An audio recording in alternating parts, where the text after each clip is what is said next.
Okay. All right. I'd like to call the meeting to order. This is the June 11th Sandpoint Art Commission meeting. Let's have roll call. I'm Ellie Susness. Barry Burgess. Hannah Combs. Holly Walker. Thank you. Let's go ahead and can I ask for a motion to move up the public comment portion of the meeting to the first item? Yeah, I move that we move the item for the public up to the first item. Can I have a second? Second. All in favor? Aye. Aye. Motion passed. All right, so I'd like to call up Emily Erickson, who has a mural proposal. Now, oh, and there's Matt, yay. Matt Kerr just entered the meeting. So Emily, because this wasn't agendized, we'll have you make your presentation and we may ask some questions, but we won't discuss it as a group at this time. Okay. Thank you.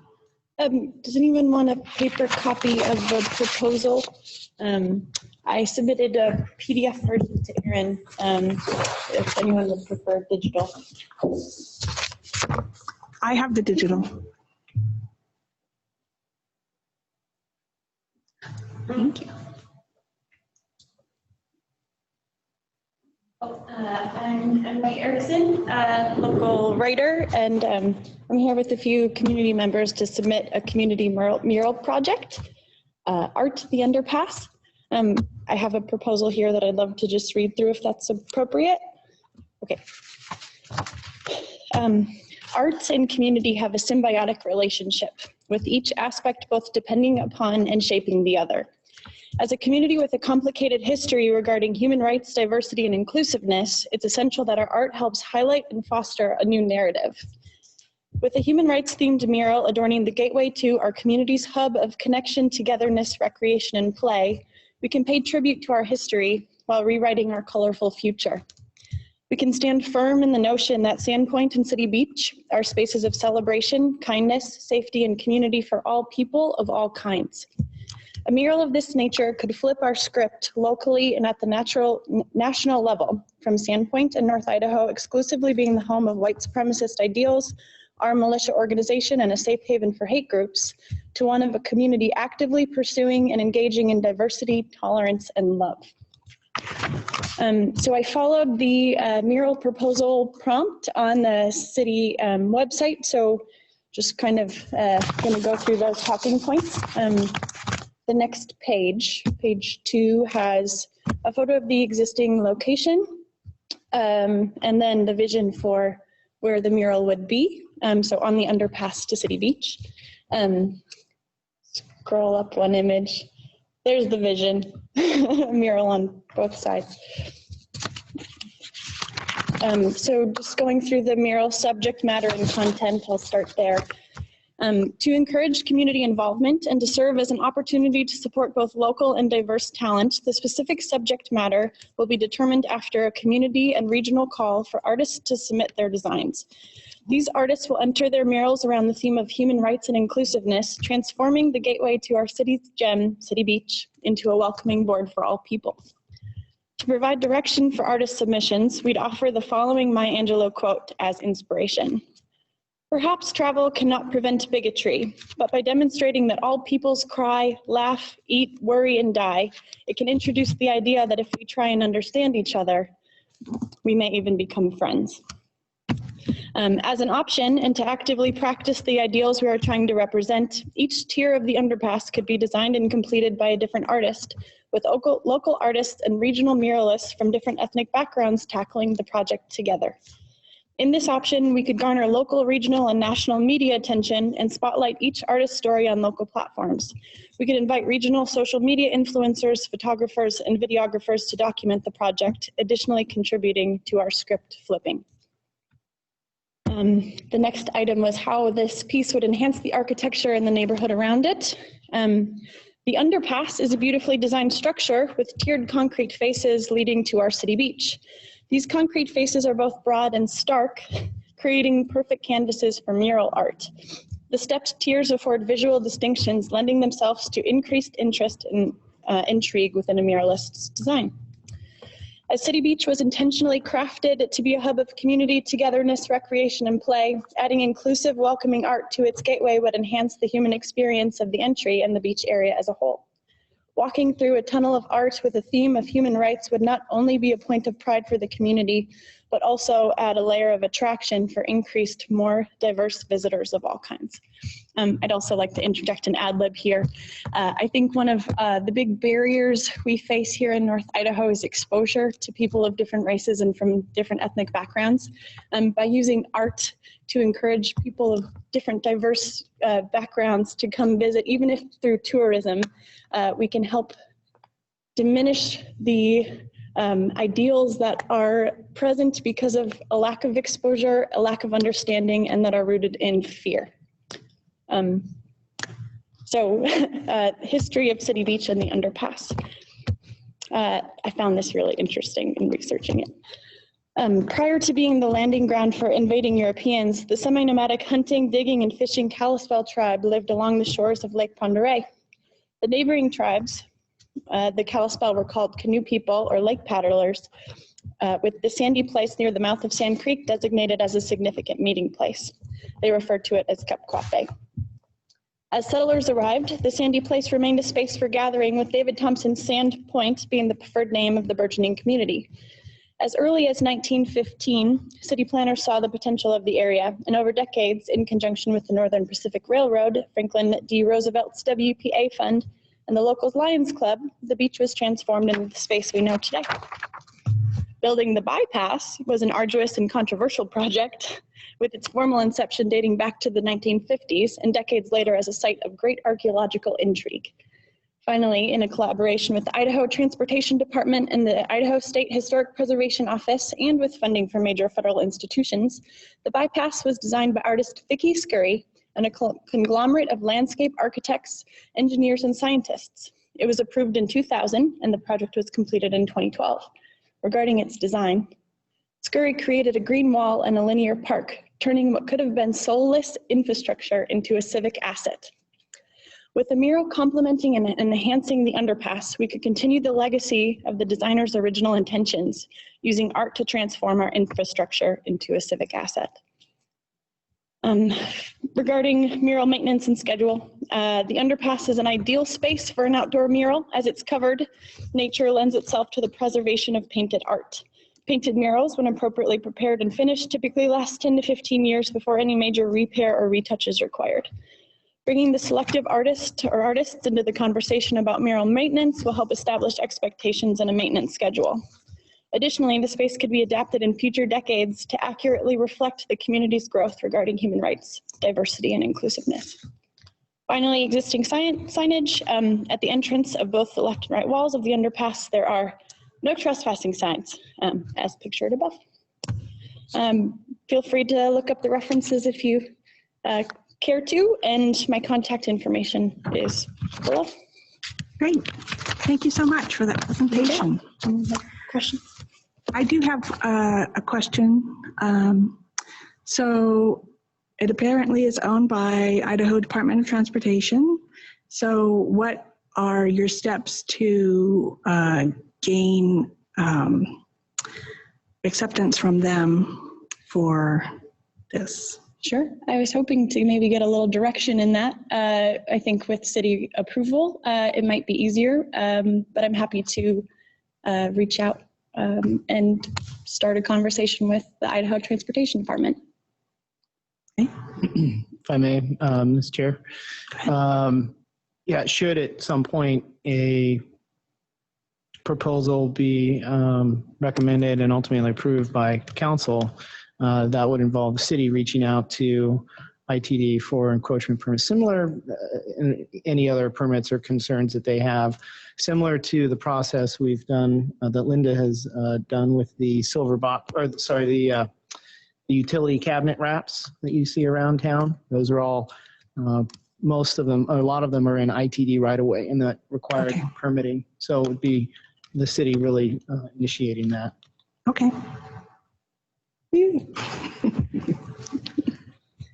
And also, have you thought about funding? I have thought about funding. I think that there's a couple different options. There's the, if I may be so bold, the fund of the city downtown renovation project. That'd be a great source to allocate some funds, but also just through anecdotal, I guess, research is strong, but there have been several local businesses who already said that they would be happy to participate in funding if that comes to it. I do think it would be a really cool opportunity for the city to take a formal stance on inclusivity and diversity initiatives, but I'm happy to help with funding initiatives either way. So Erin, normally if we are looking at a mural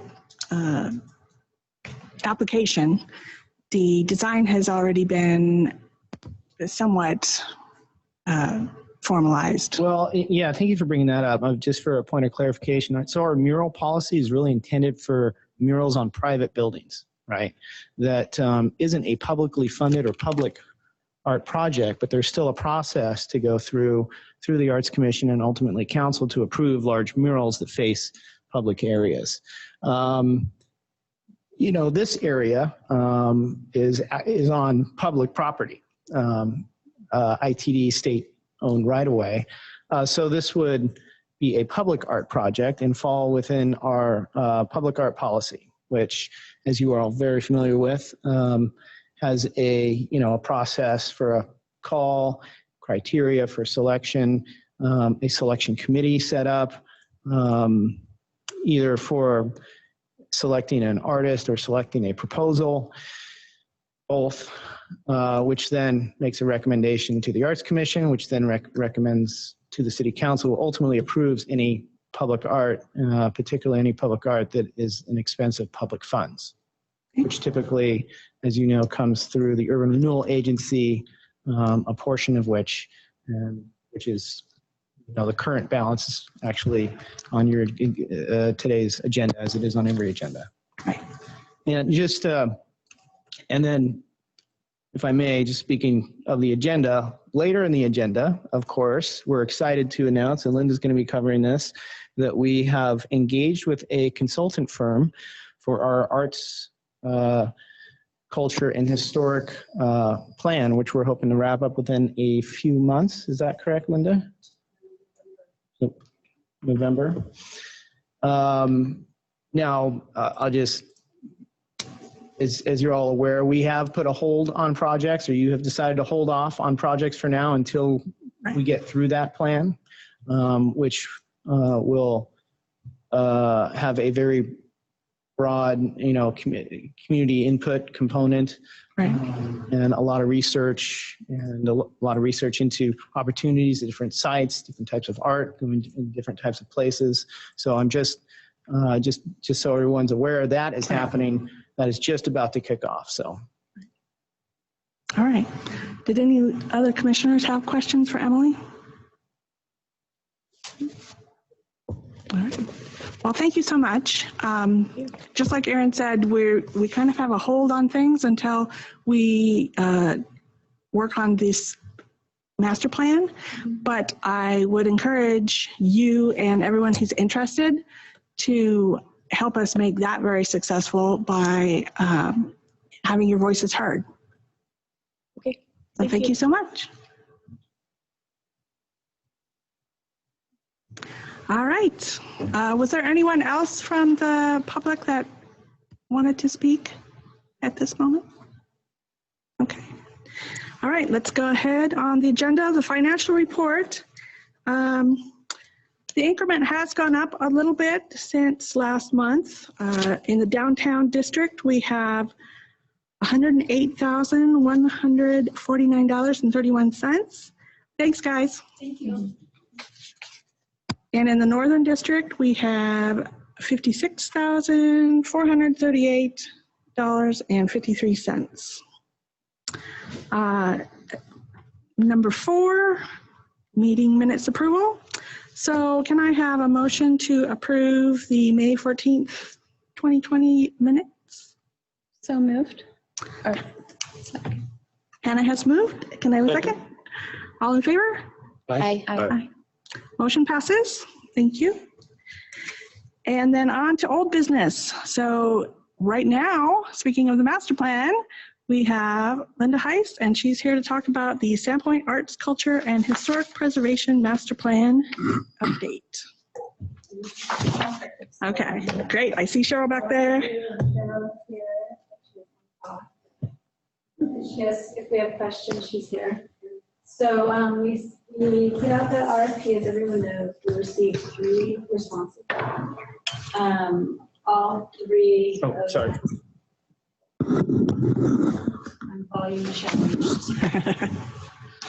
We received 3 proposals, and we had a selection committee formed to evaluate the 3 proposals with Cheryl's help, guidance along the way.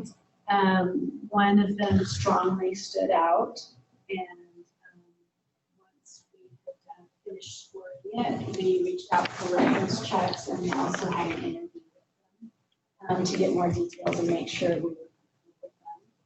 So they have been selected, and they signed a contract, so we are officially on the way.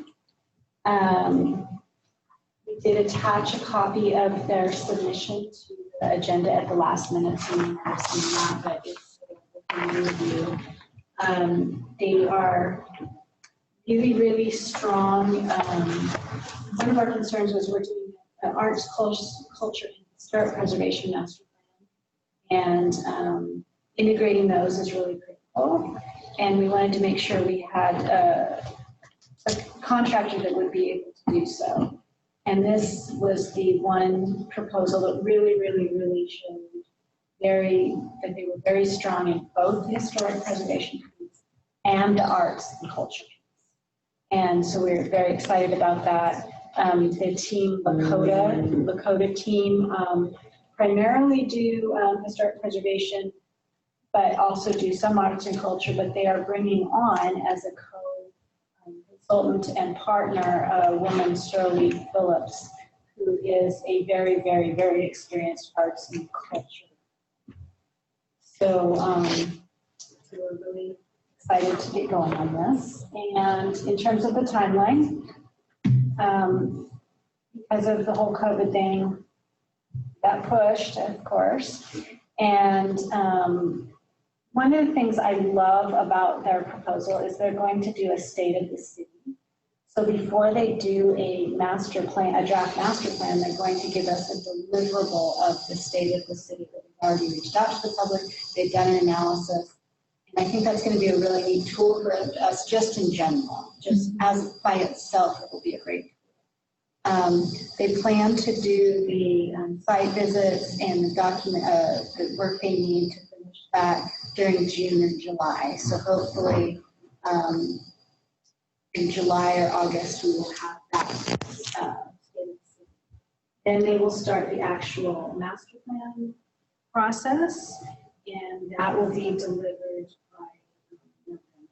And so we will get a draft master plan in September-ish or October, and then the final master plan. Great.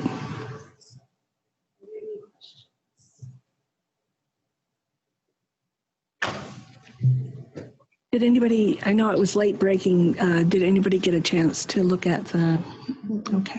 Have they, in their proposal, have they addressed how they're going to collect public input?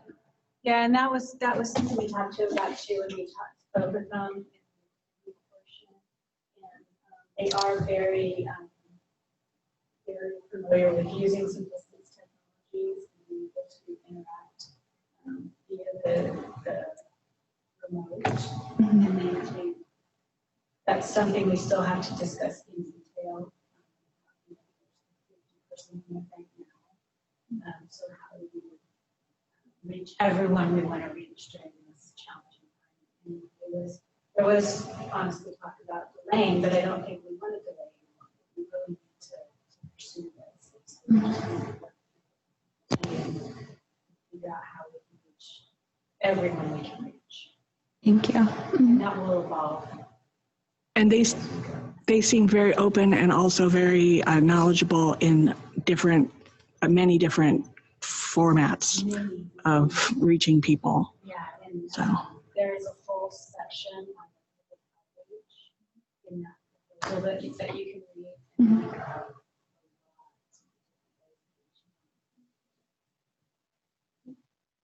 And to all age groups and demographics, they really stressed they actually have a youth engagement plan and they want to go to the old folks' homes. So it seems to really have a good.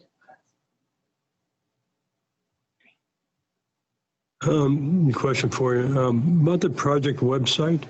You're talking about creating a website for that. Is that something that's permanent for the city?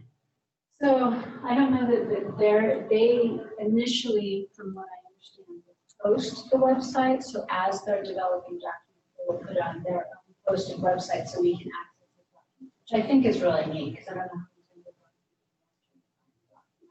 how and but I don't see them posting it forever. We are going right now to our website and imagine whatever the final documents publicly available.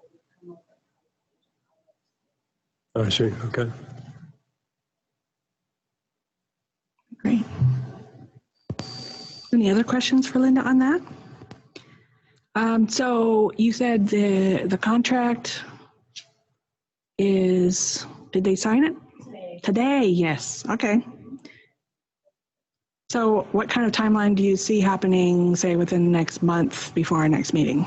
So the first thing, their first deliverable is to have a meeting with city staff, and at that meeting they would sit down and talk about the coordinating committee, part of the whole process, really look into what outreach we want to do, start talking to us about what documentation we have available. Oh, great. A lot of resources like this, so buildings and inventories of our art if we have them, and comp plan and our comp update that we're working. Okay. Great. Dates are a little, I see the general process if you can. Okay. We do have the art inventory spreadsheet that we started. I don't think it's complete, but we have that started anyway. Well, great. Wonderful. I'm excited. I am so excited about this.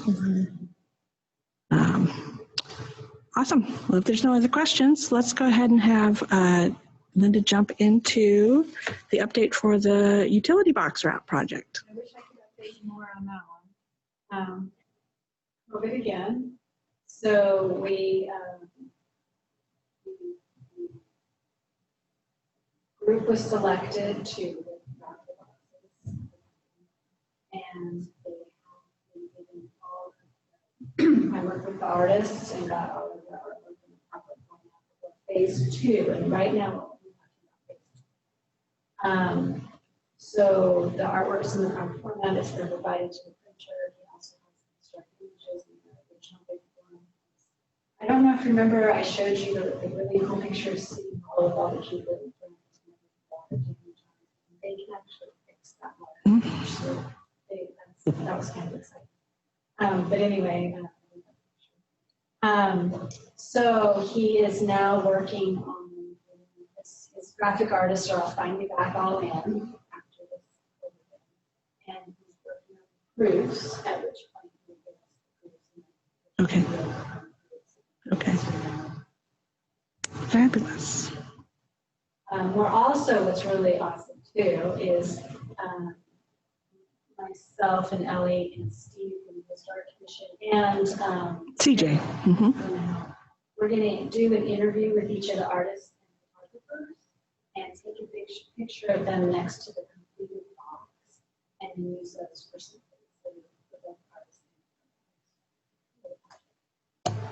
Very good.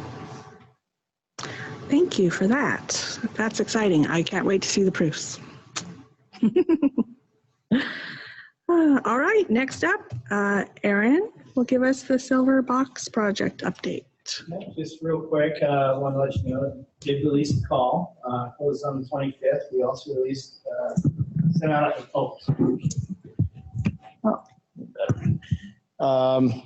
we've sent out a press release.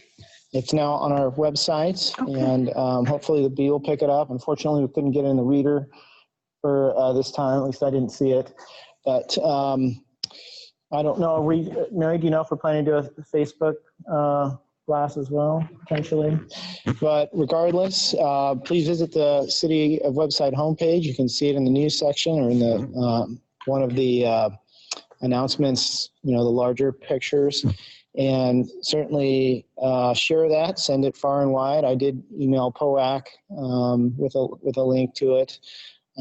So we've got already about 15 submissions. Ooh, great. I will tell you, through callforentry.org. But of course, we want to make sure all our local artists are aware of that opportunity. So please do what you can, if you can, to spread the word about it. Any questions? I have a question. I missed, where's the link? Well, you can go right to this sandpointidaho.gov, and right there on the homepage, you scroll down and look at the news and announcements section, and Okay. it's in a couple of those areas. I can show it actually. Why don't I just do that? So I did share the link on my personal Facebook and then also on the Artful Happenings. But Mary, if you can get it out on the city Facebook, I think that would be amazing. Great. So can you see so if I scroll down here, it's right here, and it also kind of will whiz by here. Second one. So either one, if you click there, it will bring up the press release. Now the actual link, I created a little simple URL. So it's sandpointidaho.gov/2020 silver boxes. Doesn't have to be initial capped. And if you click that, that'll take you right to the cafe call. And of course, Cafe does a lot to propagate it through their newsletter, and which is why I anticipate we've got 15 submissions. Right. Not necessarily all of them are eligible. Sometimes, Right. Some people just throw up whatever they have. There's a couple of paintings that, work on a box. But. Very good. Thank you for that. Yeah, that's exciting that we've already got 15. So yeah, I'd love to, if all the commissioners share it to your contacts, and let's get it out to the public as much as we can here locally, just like Erin said. I would love to see more local submissions than last year. That would be fantastic. Very good. Did anyone have questions about that? I'm excited again. Okay, so what happens when it closes on the 25th? What's our timeline for getting that together? I know that the art that's on the boxes comes off August 30th-ish. Yeah, so I did create not really draft anymore, but this is our timeline. So we closed this is actually changed, sorry. This is 25th, but it should still give us enough time for you to make a recommendation on the 9th. If you're comfortable doing so, then we can get it on the 15th council agenda. And we execute the contracts the end of July. That still gives us a month buffer for when the current art is removed. The ultimate goal is to have them all installed before Labor Day weekend. So if you could potentially, schedule another special meeting after the 9th, if you're not ready to make a recommendation, that might push it back to another council meeting. It gets a little tight if you did want to drag it out, but. Okay. Very good. But I hope I will have it to you, as early as I can once we close the call, so that you'll have plenty of time to review all of them. How many boxes? 4? 3. 3 Yeah. total. Okay. And for anyone watching, if anyone is, I'll just go ahead and. These are the locations, right? And this is part of what went into the call. So, in front of the farmers market, right at Highway 2 and Oak, and then down in front of the post office.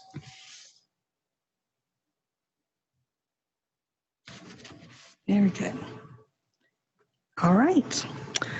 Well, then let's move on to announcements, general announcements from commissioners or staff. We already heard from the public, so did staff have anything else that they wanted to talk about? I think we just released a open town hall for the Parks and Rec site-specific conceptual designs. Certainly public art is a portion of that consideration. If you haven't had a chance to see the most recent concepts, you can do so now I think we posted on Facebook, and there's a link on our website to get there as well. That was actually one of the things you saw scrolling by, now I think about it. So that's really exciting. That's the 4 different sites that our Parks and Rec consultants have been working with the community and city staff on. So, very least, become familiar, because it may inform future art projects, and feel free to weigh in online and otherwise. Yeah, I saw the concept, was it last week at City Council? The new beach concept is really great. I like it. So take a look and see what you think. Awesome. Any other commissioners have anything to say? Any questions, any comments? Actually, I do have a question about the mural proposal then. So that Emily brought up. So if we're going to wait until after the master plan, that means that this pushes it into next year? It would. Which is probably okay. It's up to you. It's up to you and the city council. Mm-hmm. Any comments, questions about that? Is she aware of that? Yes. She is? Yes, she's aware that it's a process. Okay. And have you given them information regarding how they address the process? Is there some chronological work that needs to be done that they should be aware of? I can send her the art policy, but essentially it begins just as, she brought an idea. You can decide to take action on the idea, or again, hold off as we have for other projects until we get through our plan. I see. Okay. Curious. Again, you're advisory to the city council, so your action, if you decided to take anything beyond holding off until we get through our arts and culture and historic preservation master plan, would be to recommend that council direct you to, move forward on it. Right. But I will say the arts, culture, and historic preservation master plan is intended to really kind of, and it's hard because we all want projects to move forward.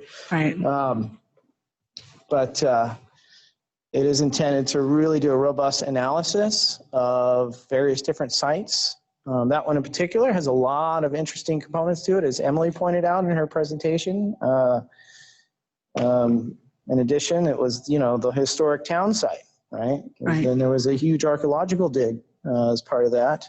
And as well as an old village, essentially, for the Kalispell. So, and it's certainly, and as this body has has talked about that site in the past and it's, when we started drafting a future public art map, it was certainly, I think, called out, given the level of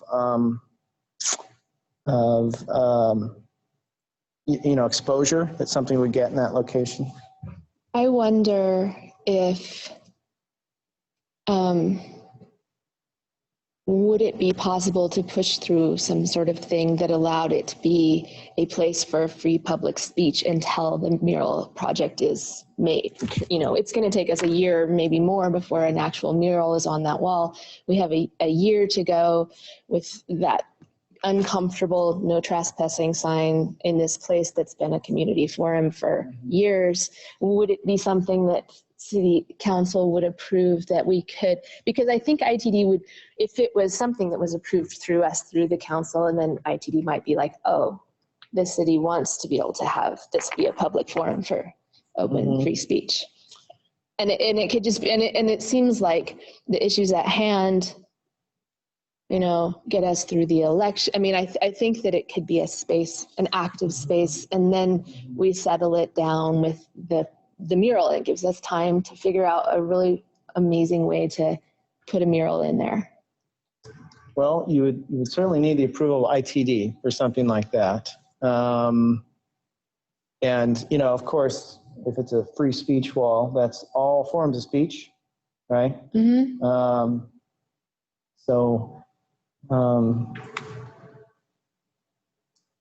And I don't want to speak for, enforcement issues, but, if problems arise from it, conflicts, et cetera, that, could cause traffic issues, it could cause enforcement issues. I don't know. That's something that I would imagine that would want to be considered through the process. But first, that would be whether ITD would want that. And given recent events, I don't know that would be the case, but.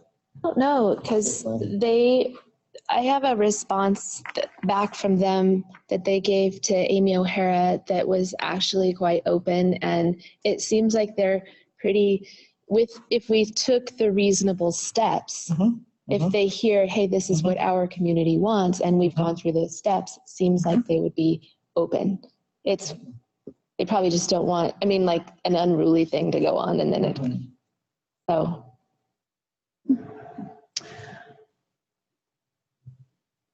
Since it is on public property, is this a project that the commission would be responsible for in terms of putting out a call for artists like we do with other projects, or is it something that would be managed more like other murals in town have been managed? Well, again, so, we have the mural policy, which is really on private buildings, on private property. So this really wouldn't really fall under the mural policy that we have in place. We're just reviewing murals that someone may want to propose on their building.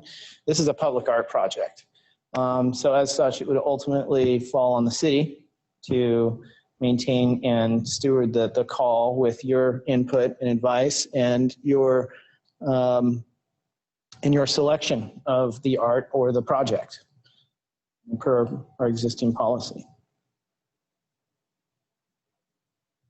Just curious, the railroad will they be constructing a second set of tracks into the new bridge, and would that be impacted at all? Do we know? I don't know. It's not going to impact the existing byway underpass. It will change the feel of the area to somewhat. I mean, undeniably, because it will be, another bridge in between both the byway and the existing bridge. So it's going to be in between the two existing bridges. Oh, okay. Yeah. Right. And so the difference between the BSNF bridge and the ITD bridge is privately owned, right? Right. It is owned by, controlled by the railroad. Yeah. How will you get to the station? Same way. There will be, and I have not recently reviewed how that is, but that has been one of the things that we want to ensure, that there's a safe, improved pedestrian connection to the station. Okay. So the tracks are going to be essentially right next to the other tracks. Okay, so there'll still be room enough to get a car out. There's got to be, yeah. Okay. NSF needs it, Amtrak needs it. You'll need access, access is definitely needed to get up there. Great. Okay. A lot happening.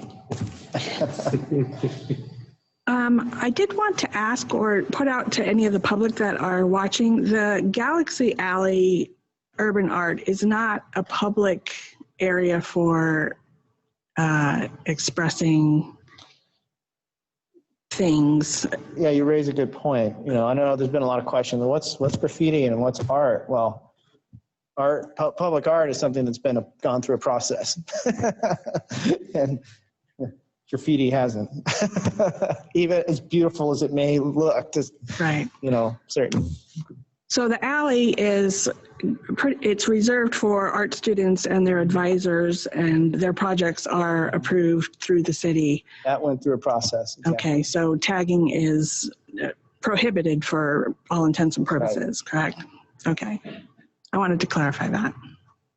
And, in the years past, as some of you may recall, we have tried to improve the lighting down there. I think we put a camera down, we put some signage. There's probably more we could do. But, Okay. All right. Did anybody else have any comments? Because I have one more thing I want to read in. I just wanted to say that we at SAC talk about public art every month or more, at least. But public art has been brought to the forefront in Sandpoint this week regarding the temporary public chalk art, whether you participated, viewed, or debated on social media.